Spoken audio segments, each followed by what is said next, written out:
Okay, welcome back to Miss Curtis's art class. Today we are going to have a lot of fun making a haunted house. So these haunted houses are going to have a black piece of paper that we're going to use, and then we're going to use a white colored pencil, or you can use a white crayon. Even an oil pastel would work well. And they also make these really cool pens that have like a white marker tip to them, and those work great too. So this project's really neat because we are going to use the element of contrast, and we're going to use it multiple times. So not only are we going to have a lot of contrast with our white color pencil on black paper, but also with our haunted house once we cut it out, and having our background, which is going to be a lighter sky. So our haunted house is going to pop out more. It's going to look more like a silhouette. Contrast is when you have two highly different elements next to each other. So for example, white and black, you can see there's a lot of contrast. This is very bright, this is very dark. We are also going to use a variety of shapes, such as geometric shapes within this project. So I am going to put different geometric shapes on the screen so that you can follow along and utilize them within your haunted house. So for example, a geometric shape is a man-made shape with hard edges. So that would be circles, half circles, squares, rectangles, rhombuses, diamonds, anything that you would see even in like a math class, right? Okay, so we are going to get started. You can draw along with me if you would like. As we go along, if you want to change something, you want to add a different shape for a window or a door, you absolutely can. So let's get started. Okay, so on this black piece of paper, I am going to start by making basically the main structure of my haunted house. And for this, I want it to be a nice long and tall rectangle. So I'm going to take my ruler, or if you have a straight edge, anything that has a straight edge that you can use, and you want to hold it nice and tight, preferably in the middle so that it doesn't move on you. So I'm going to take my white color pencil, and I am going to make a straight line. And actually, I think I might even tilt mine a little bit. I kind of want my haunted house to be a little slightly tilted and wonky. I kind of think it would look a little spookier. So I am going to hold this tight, and I am going to use my white color pencil here. This just broke a little bit. And notice I'm pressing nice and hard, going back and forth, because I want to see a nice bright white line so that it shows up on the paper like so. Look at the contrast, right? It's nice and bright on this black piece of paper. Okay, the next step I'm going to do is, after this first line, I am going to draw a line right across at the top, and then one that comes down that's going to be parallel with this line. So I'm going to do that right now.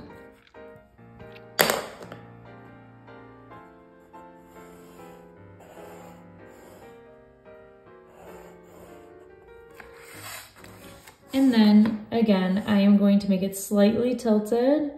Like I said, if you want to make yours straight going up, you can. If you want to tilt it like me, you can do that as well.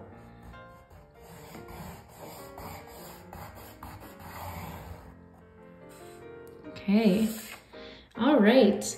Now I'm going to connect this across right here. This part I am going to make straight across. I'm not going to tilt it. I want to make sure that it's level with the ground. Gotta go back and connect that good. So now I have this rectangle that is slightly tilted. Okay, now I am going to start by making my steps that are going to lead to the house. So the next thing I'm going to do is draw a straight line across right here, and I'm going to make it parallel with this line. And in this section, I'm going to make steps that are going to go up to the house. Now for this part, I am actually going to hand draw these because sometimes concrete steps or steps in general can look a little worn down and I don't want these to look perfect. So I'm gonna start with the bottom step and I am simply going to have a straight line that's going to go across. And like I said, if it's a little curvy, whoops, I made a mistake there. That's okay. You know what, I'm gonna turn this into like a little stone or something on the side. If you make mistakes, sometimes you can just do something to fix it. All right, now the next thing that I'm going to do is I'm going to make a straight line coming up on both sides and I'm going to connect across and again, make it look a little curvy, slightly imperfect. And I'm gonna continue to make my steps all the way up.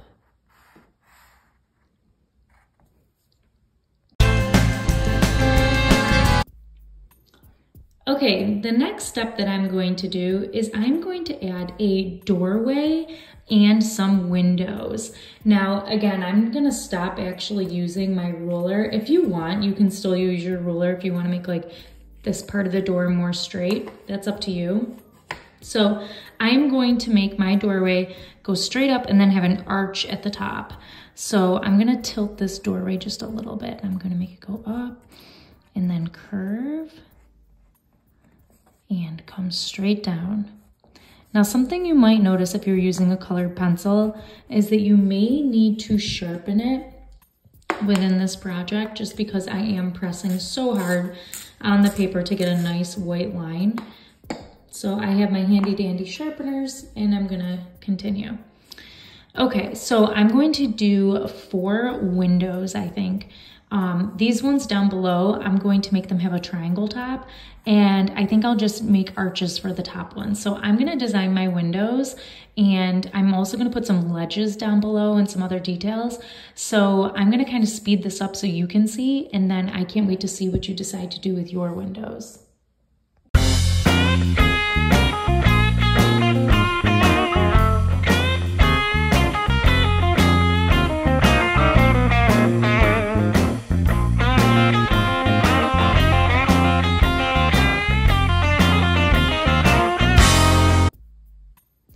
All right, so far I've done my windows and I went back in and added some fun details to my door. And I also did these lines, and again, they're not perfectly straight, which is what I think makes this haunted house look a little creepier. I also really like the tall windows. I think that those add a little bit more of a spooky feeling because some of those older homes have super tall, long windows. So that's just kind of my own opinion on that. I'm gonna go in and add some more details. I am actually going to make my roof right now, and the roof is going to be a trapezoid shape. So you're gonna see how I'm going to design that. And then I'm gonna add some details. And again, I'm going to just go in and add other interesting shapes to this haunted house. Maybe even adding like a little side area over here, like a smaller roof, like a little side room. So yeah, so I'm gonna go ahead and speed this up. I can't wait to see how yours comes out. Then we're gonna cut it out and we're gonna make a really neat sky background.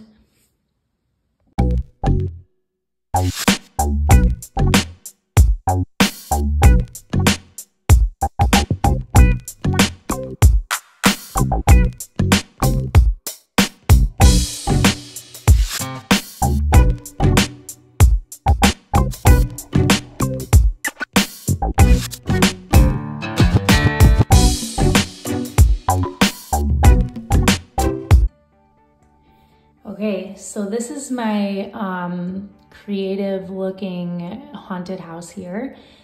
And I decided to add like these little side features. This is almost like a side room or something that's coming off of the house.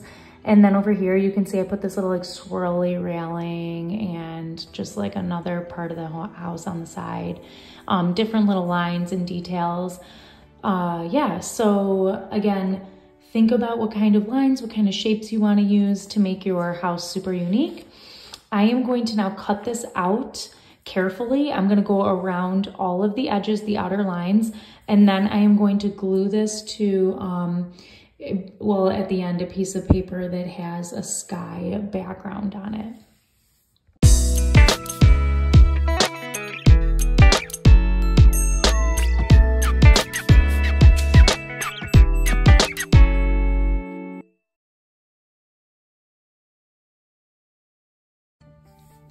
Something really important that you'll want to do is just make sure that when you're cutting this out, you do not cut out the white line. You cut out right next to it. Try to get as close as you can to the white line. And if you leave some black paper, you can always go back in and just trim it very, very carefully. So again, you just want to leave just that white line. I'm sorry, I think I said white paper, the white line. You want to make sure that you keep the integrity of that line going around the whole picture, okay? All right, next step is our background.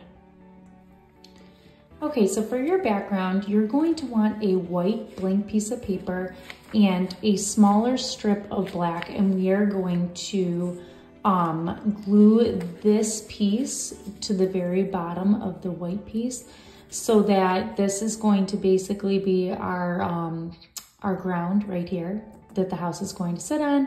And then we're gonna paint this background and it's gonna look really cool when it's done. If you don't have perfectly sized paper at home where they both meet up, you can just trim your pieces of paper so that they match. You can always measure it. These two pieces were the same. I just had to trim this black piece of paper this way. Okay, so for my sky, I'm gonna go with like a pinkish purpley sky with some white clouds. There's different skies that you can do, and I will put up the images of different examples here. So you could do like a blue sky with some white clouds, or you could do a very, very light blue. And even you could do blue that's a little darker at the bottom right and then fades to a very, very, very light blue, almost like a white.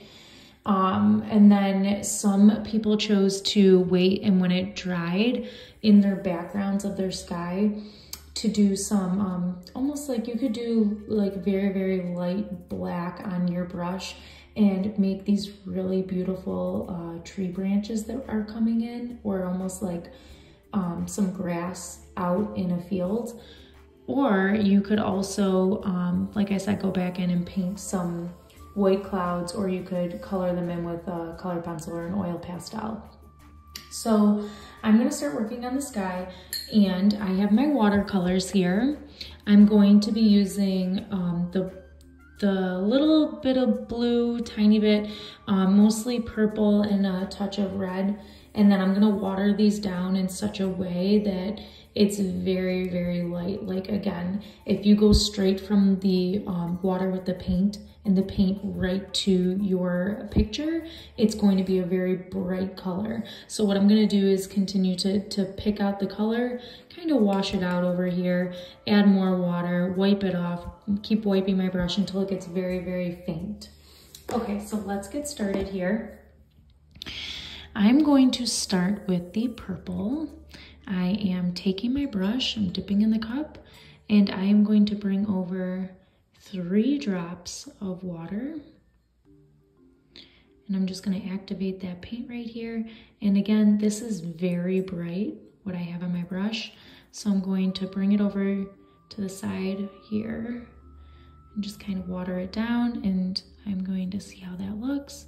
Yep, it's definitely watered down. You can see on my paper that it's hardly any purple at all. So I do want a little bit more than that. So I'm just bringing some more over. And I'm going to start to paint a very light sky here. Whoops, I almost went to the blue. It's a little darker.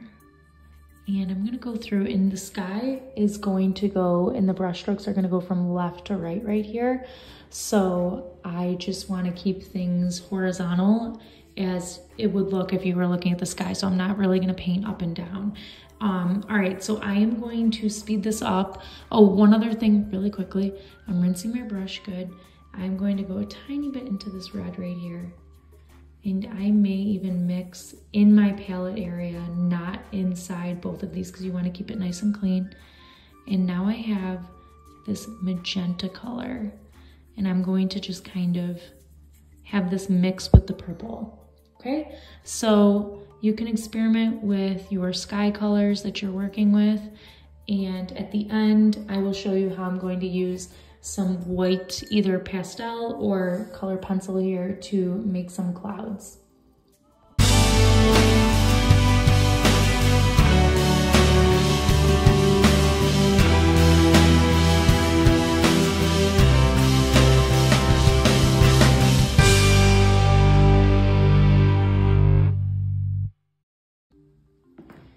All right, so we're gonna let that dry for a little bit. I'm gonna rinse my brush off. Remember to scrub the bottom when you're switching colors. I'm also going to just kind of clean out this area of my palette. Okay, I'm just gonna wipe this clean so it's ready for me the next time I wanna mix some colors there. And now it is good to go. So I'm gonna let this dry, and then once it's dry, I'm gonna come back to it and I am going to start working on those clouds. I think I'll glue the house on first, and then, like I said, work on adding the clouds. All right, so I am going to now glue my house onto my background, and then I am going to go in and start to add some clouds into my background. Like I said, you can use an oil pastel, you can use a color pencil, you could even paint your clouds in if you have more of like a tempera or an acrylic paint, that would work really well. And also you could use a white crayon. So I am going to glue this down and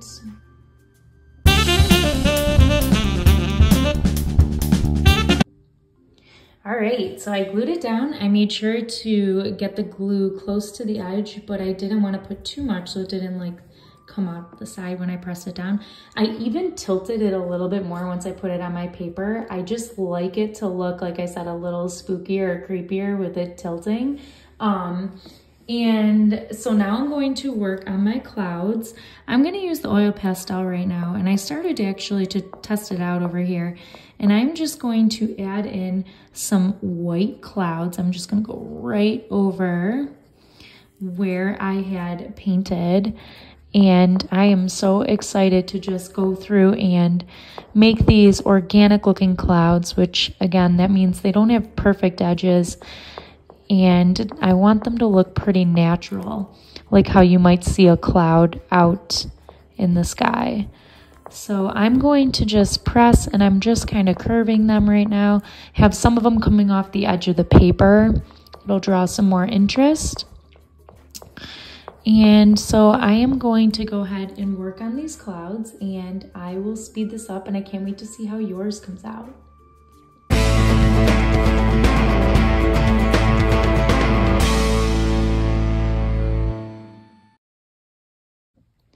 Okay, so as you can see, I added some clouds right here, and I think it turned out pretty cool. So I can't wait to see how your spooky, wonky, haunted houses come out. And I hope that you get really creative adding some different shapes and designs into your picture. And I look forward to next week's lesson with you.